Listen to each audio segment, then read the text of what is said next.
အားလုံးပဲမင်္ဂလာပါခင်ဗျာကျွန်တော်ရဲ့ Story Channel ကနေကြိုဆိုလိုက်ပါတယ်ဒီနေ့တင်ဆက်ပေးမယ့်ပုံမြင်လေးကတော့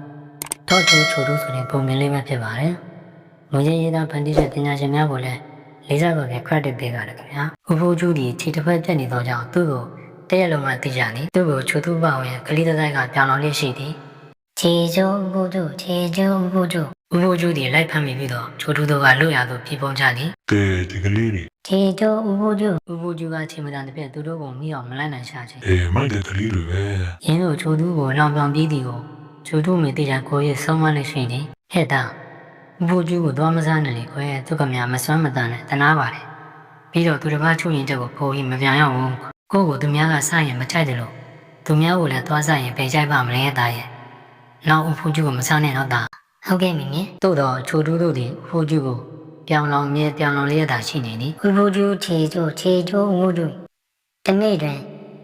ချိုးသူလာဟိတော်ချောင်းဥဖိုးကျူးကြီးပြန်လာတော့မယ်ငါတို့တွေသွားစားကြရအောင်အေးသွားကြတော့ပါကွာချိုးသူမိဒီမိဖို့တန်းအလွတ်ရှုံနေတဲ့ပြင်ချိုးသူထပ်ပေါ်ချောင်းသားတို့သည်လာဟိကျူဒီနေရာကစောက်ယူဥဖိုးကျူးကိုစားကြရအောင်မကြမ်းဥဖိုးကျူးပြန်လာတန်ကြားရတဲ့ပြင်ဟေးဟိုမှာဥဖိုးကျူးကြီးလာနေပြီကွာဥဖိုးကျူးကြီးကိုစရင်ဟိုလမ်းကြားလေးတဲ့ငါတို့ပြင်ဝင်ကြမယ်အေးကောင်းတယ်ပြီးတော့မှတရက်ပင်ကြီးအောင်မှာငါတို့ပြန်ဆောင်ကြမယ်ကွာဟေးလာနေပြီကွာကဲတဲ့ခြေချိုးဥဖိုးကျူးဟေးဟေးအောင်မယ်ခြံတိတ်တယ်ငါ့ကိုပြောင်းနေတော့လေဒီစကားသိရောပေါ့ကွာဥဖိုးကျူးဒီလွယ်ရည်ထဲမှာတစုံတို့ကိုနှိုက်ချိုးသူတို့လူသားရှိအောင်ပြစ်လိုက်လေကဲကွာ